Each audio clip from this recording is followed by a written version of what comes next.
Welcome to the Jerry Graves channel. This is a channel that talks about narcissism and how to bring about justice. If you're new, go ahead and hit the subscribe button.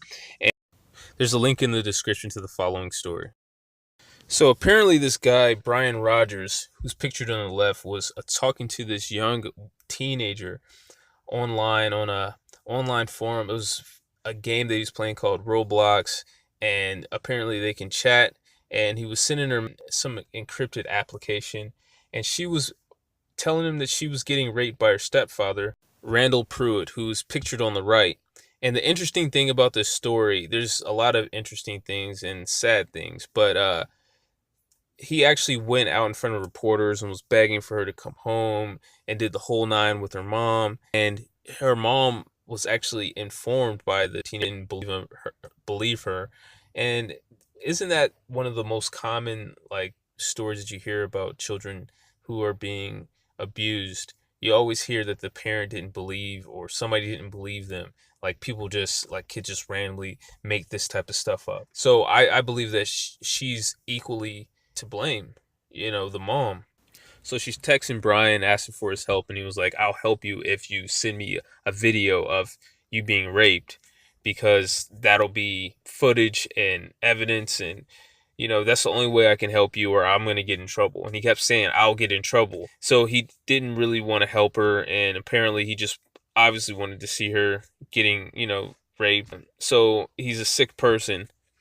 And for a second, it's almost viable. Like some people might think that that's a good idea. Like, well, film it and then we'll have evidence.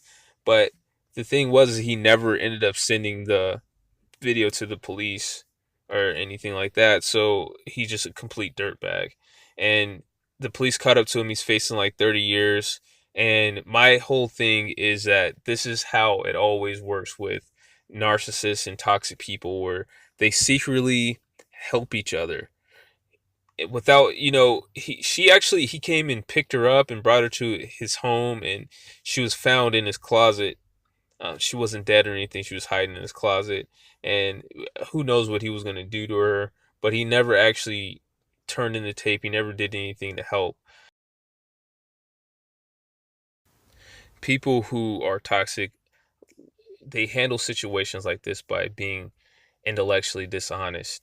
You know the right thing to do, but they want to give themselves some plausible deniability and not really do the right thing. And if you ever find yourself looking for help, if you're a kid and you're watching this, the way that you can tell whether this person's toxic or not that you went to get help from is just, does anything get done?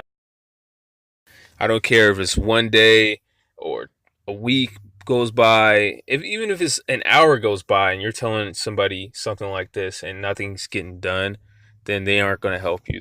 They're complicit in it. So you go and just straight go to the police.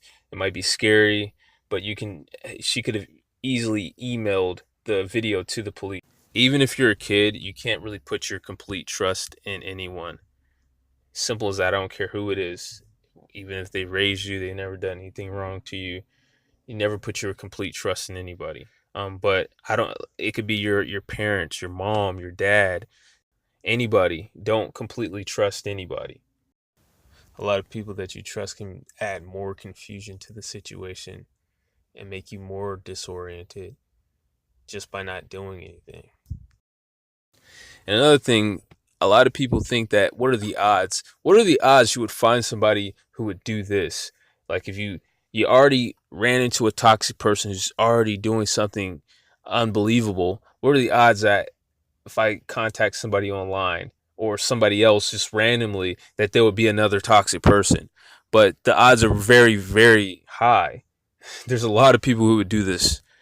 And we live in a society that creates people like this.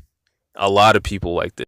I lost my train of thought in this video, but basically what I want to say is we live in a prison system, and it's just like any other prison.